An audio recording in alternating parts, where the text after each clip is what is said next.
Hello and welcome to the historic Blue Coat Gallery in the heart of Liverpool. In this special programme, Echoes of Peace, as we mark 80 years since the end of the Second World War, we'll be examining China's often forgotten role in the conflict and considering how lessons learned in 1945 still resonate today. My guests, the historian and sinologist Dr. Francis Wood, Dr. Robert Lyman and Yangwen Zheng, Professor of Chinese History at Manchester University.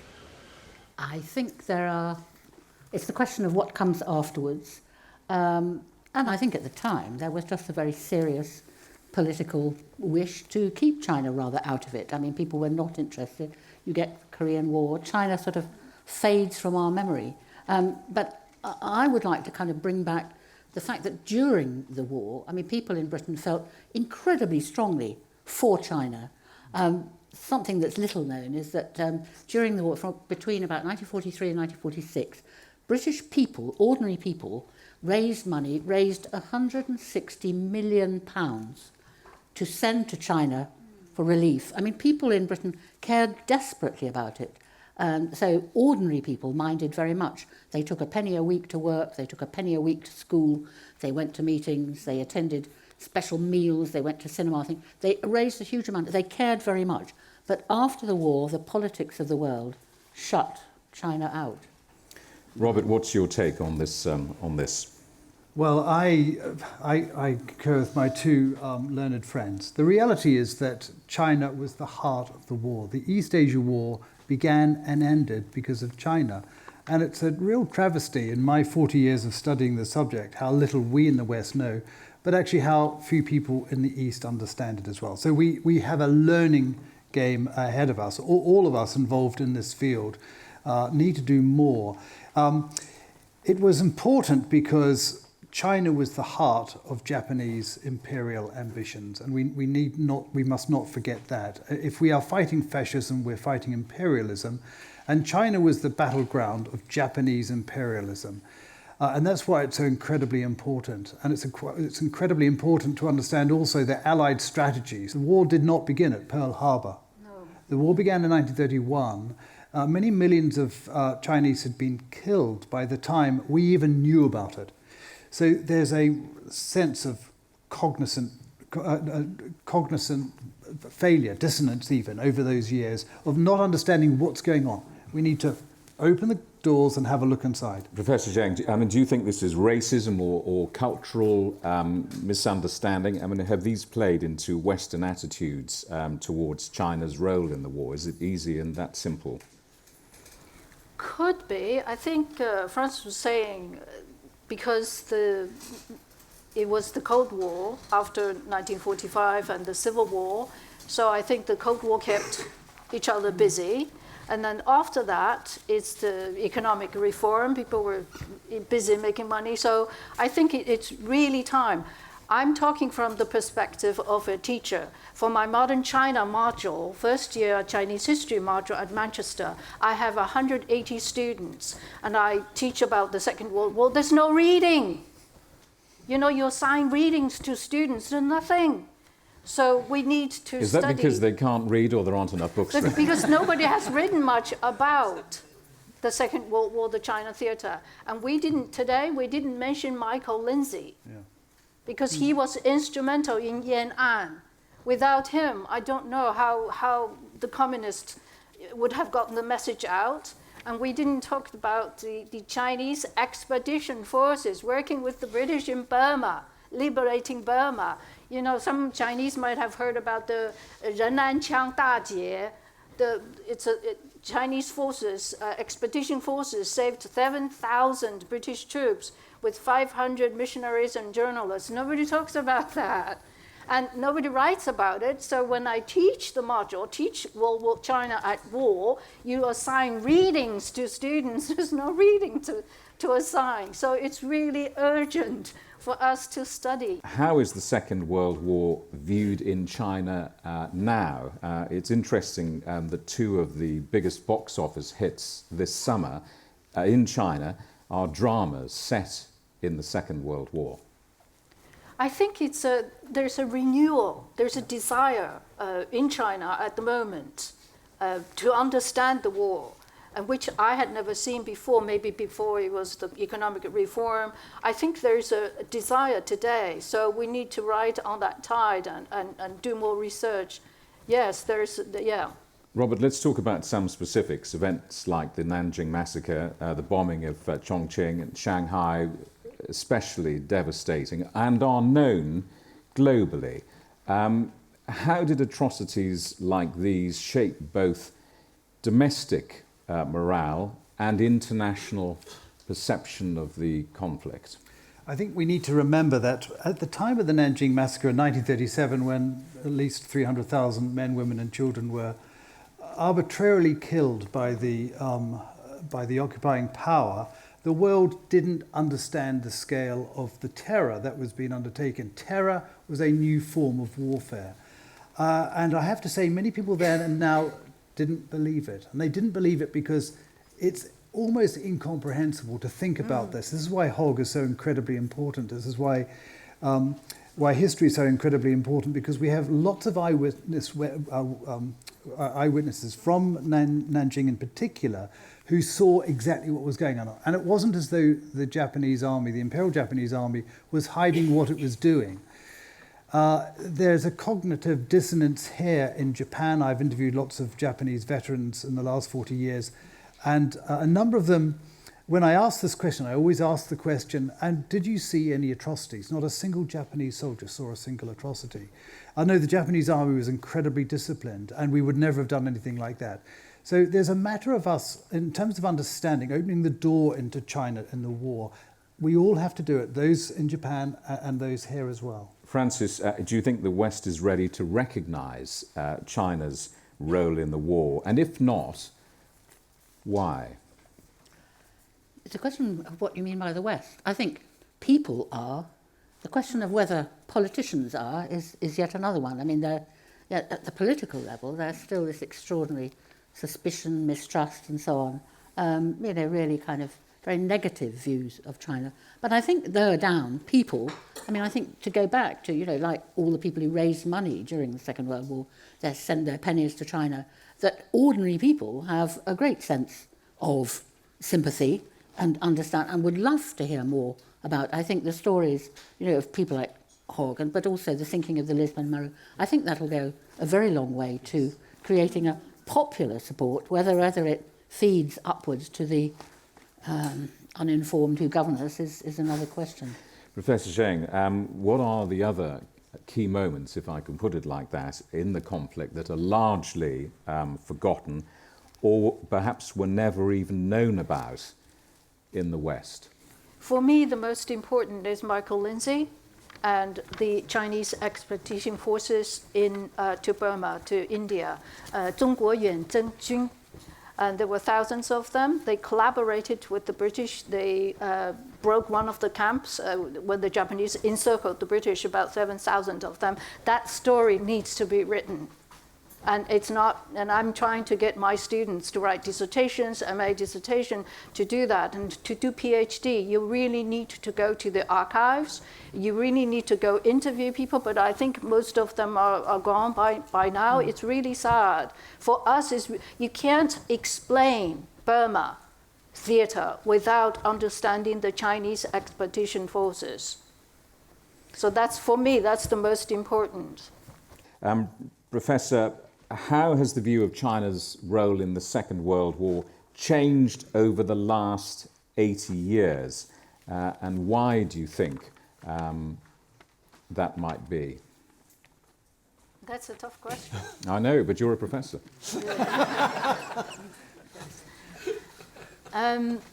I think because after the Civil War, 1949, the communist regime was founded, I think because of the Cold War, the antagonization, I think scholars had no time and people have no interest in such kind of things. I think the wealth and relative peace in the post-Mao era has brought out renewed interest, scholarly interest as well, because we see more scholarship on the Second World War in China, including Japanese forces in China. But there are lots of things that needs to be written right now. Robert, I'm guessing it's historians and journalists who are to blame here. No, I blame politicians for all of this. Okay. It's absolutely right. I think one of the extraordinary things in China I've seen over the last 10 years is a real desire to understand the deeper avenues and rivers of history in the country, and I applaud it. And I see it also in India as well, as a historian of the Far East. And I think it's absolutely right. There are some fantastic stories that we all need to pick up. I'm just going to go back to the Chinese Expeditionary Force in Burma in 1942 because it was exceptional. The Chinese Expeditionary Force saved the British Army in Burma. And there's a fantastic little anecdote which I like telling my students. The British Army in Burma in 1942 was commanded by General Sir Harold Alexander. And at the end of the final battle at a place called Yananyang on the Irrawaddy, he wanted to be able to award the Japanese general, General Sun, with a British award. He had no authority to do so, so he got his ADC and he took some scissors and he cut off the CBE ribbon on his own tunic and awarded it to General Sun. And it was finally agreed by Buckingham Palace that he might do so. Those are the stories that we want to hear because they're true. I mean, the Burma Army, the British Army Burma, would not have escaped had it not been for the 30,000 men of the 5th and 6th Chinese Expeditionary Force divisions. And I think these are stories that would make brilliant movies as well, by the way. So if there's anyone in the media, anyone in the Chinese media here, that's a really fantastic story. And you've got two authorities on the war in Burma who could help you. I can write the script for you. Francis, do you think this global focus on this 80th anniversary of the end of the war is perhaps helping to get the message out, or are we forgetting because they're now dying, they've gone, that generation? I know, I think it's true, it's sadly true, but there are so many, I mean, it's not that far back, is it? I mean, people are as old as me. My parents were in the war, they were in Bletchley, failing to decode codes, but I think there are enough people around who are, the children of those who participated and who have a lot of things. I think there are more things and objects and things that can help us remember. So I think there's a lot of hope that the First World War is far too far gone, but now we should, and we should make an enormous effort to use every possible means to salvage the memories of those, what they remembered of their parents, even if the parents didn't say something. That is in itself a significant fact. If your parents wouldn't speak about the horrors of war, then we need to get round behind and understand why. Professor Zheng, earlier this year, I interviewed Joe Bohr, the author of the book Should the World Fear China? And in that book, he wrote that China needs to overcome its lingering victimhood to fulfill its international responsibilities. I mean, would you agree with that? Would you go along with that, seen through the prism of its role in the Second World War? I suppose I agree that China can move forward. China should move forward. We should move forward, but not forgetting what happened.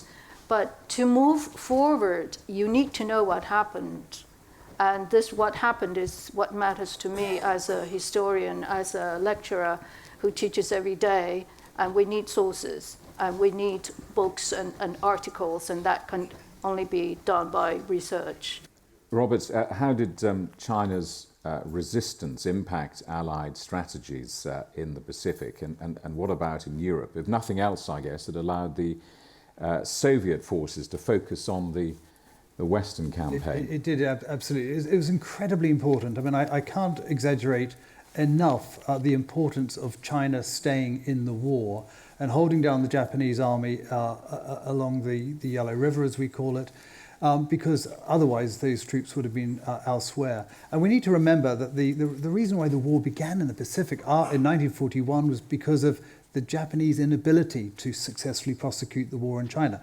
Now, that's a message that I try to preach, because it's really important for modern Chinese to realize how much they had held the Japanese down militarily. The Japanese were unable to achieve their strategic goals in China, and it's for that reason that they lashed out against the Americans. And I think, strategically, it was incredibly important at all the major conferences from 1942 onwards, Roosevelt, Stalin, and and Churchill had a special focus on keeping China, and indeed, and one of them, the Chinese leader, Kuomintang leader, attended in Tehran. And that's incredibly important. We can't ignore China from the overall global strategy of the war. After the break, lessons of war in a time of peace. Are the institutions established in the wake of the war still fit for purpose in the modern world?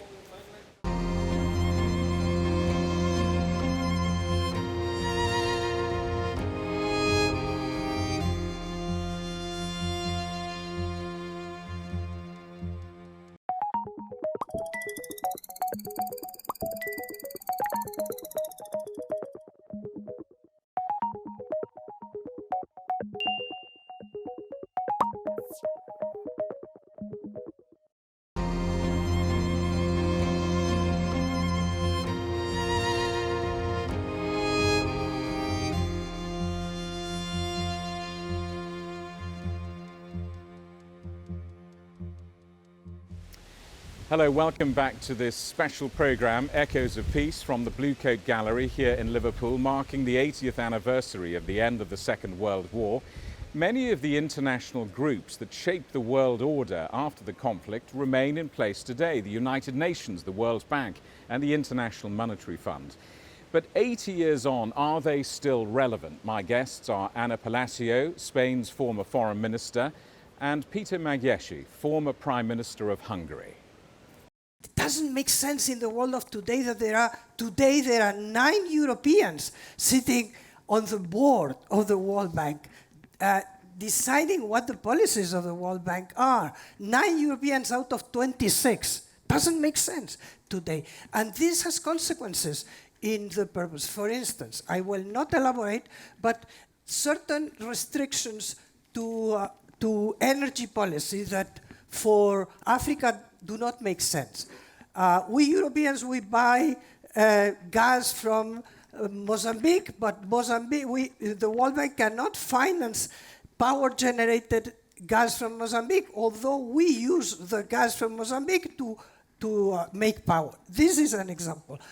This doesn't make sense, and we have to understand that legitimacy comes from inclusion, and that I think that relevance comes from reflecting the needs of the world. Peter, where do we really stand now here in 2025? Where would you say we stand? Are these institutions built after the Second World War going to continue? Will they endure? The power relations is changed fundamentally. And that have to be recognized. Have to realizing in the structure of UN and the other institutions. And now is not relevant what is the situation and what is the actual structure. And I think this is also a question of the competition. A question of the competition between the powers. And I think we have to accept this change. The competition, as I said in my small introduction, is good. Have to accept and not to fighting against, but enjoy the results of the competitions. Anna, what do you think the past tells us about the present and the future of global relations? Is there anything to be learned from this past 80 years? Absolutely. Especially from China. China is a fantastic example, and there was an intervention on learning about China, learning about Chinese civilization. It reminded me Eleanor Roosevelt's memoirs. Eleanor Roosevelt was heading the American delegation to the Universal Declaration of Human Rights. And she refers how Dr. P.C. Chang, of course, he was representing Chiang Kai-shek, nationalist China, but he said at a certain moment, she tells, and suddenly Dr. Chan was really, and he said, the Secretariat should learn Confucianism, and of course should learn Confucianism, because Peter, you're absolutely right, we have to reach agreements. And China has this fantastic, when you read about those that were present at the present at the creation, and this is a sentence that President Xi Jinping uses now, because China is now much more comfortable with this duality of humiliation, but at the same time being a key actor of the post-World War II. And yes, it was a Western dominated, and yes, we have to rebalance security with freedom.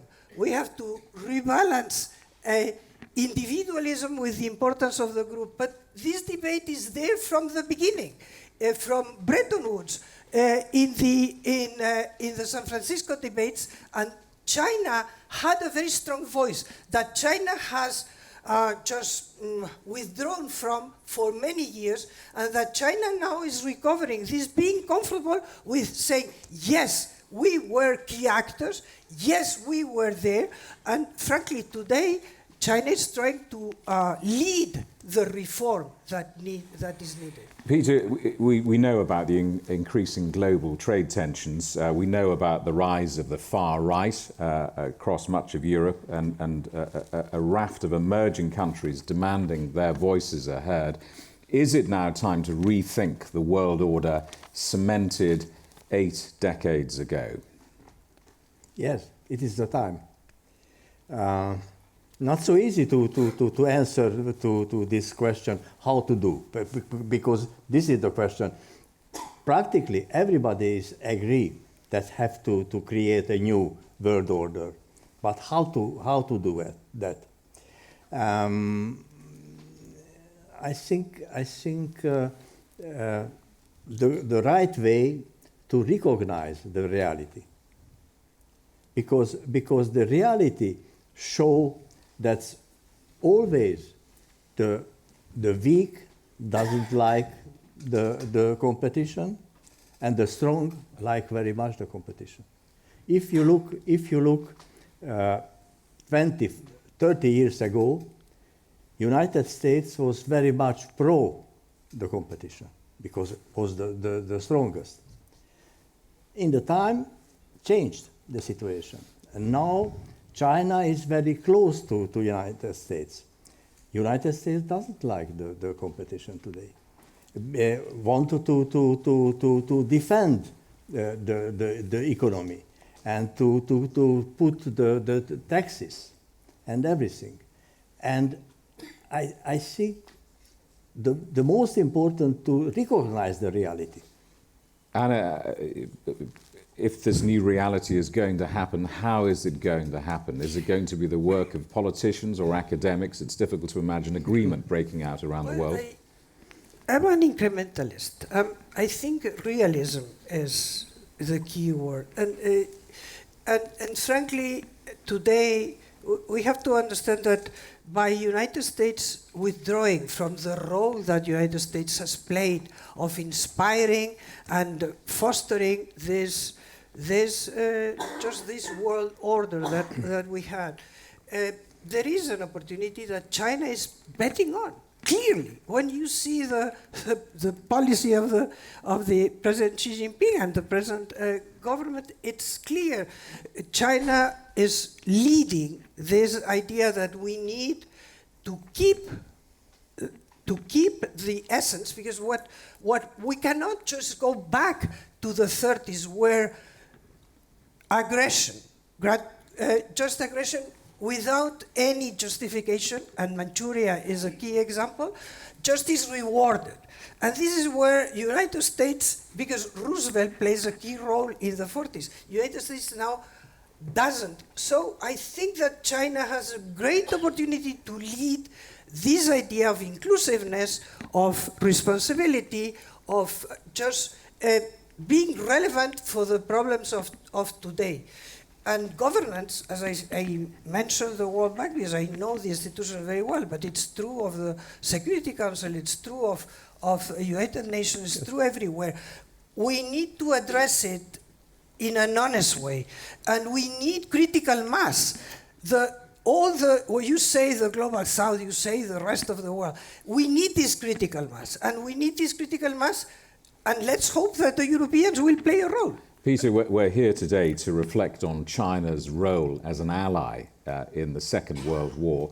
How do you think we ensure that that alliance remains strong 80 years on? The Western world not really ready to recognize, to accept the reality of the alliance. And we go in a very dangerous sense, because the world is pushed to create the new alliance. But the new alliance could be very, very, very, very, very dangerous. If you look, if Europe is out of the game, what will happen?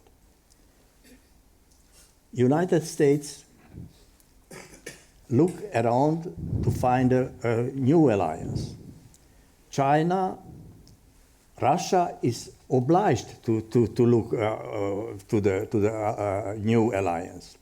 So that's have to prevent and have to start the dialogue about these questions. Anna, where do you see relations with China going in the near or longer term? This is a new world, and we have to keep, but without nostalgia. And the problem of Europeans is that we are full of nostalgia. And we have not to resign to an unruly world full of dangers. And there, of course, China has a key role to play, but the others as well. I mean, we need from Brazil to Indonesia to Africa to Latin America. And if there is a critical mass, we will be able, because the problem of institutions is that they don't die. Institutions never die. They just stifle. They just become irrelevant. And what are we seeing now? The World Bank has its problem, but we have the Infrastructure Investment Bank. We have the Belt and Road. What do we want? A parallel system that we cannot afford to have two systems and to have all these institutions. I think that we need to, it's not easy, and the institutions have inertia, and it's very complicated, but where there is a will, there is a way. Final thought from both of you then. How do you think on this 80th anniversary we can prevent history from repeating itself in this increasingly turbulent world of ours? We have to understand why happened, and to say, okay, we understand, we know the consequences, and we draw the consequence. 80 years is a lot. Changed fundamentally the world. We have to accept the changes, and we have to adapt the changes and to lead where we go. Anna. Well, I think that in the end we have to learn from history and really learn, meaning sheer power is not the alternative. We may have rules that have to be changed. We may have institutions that have to be revamped or reinvented or whatever, but we cannot just go back to the 30s. This is what we learned from China and from the war of resistance in China.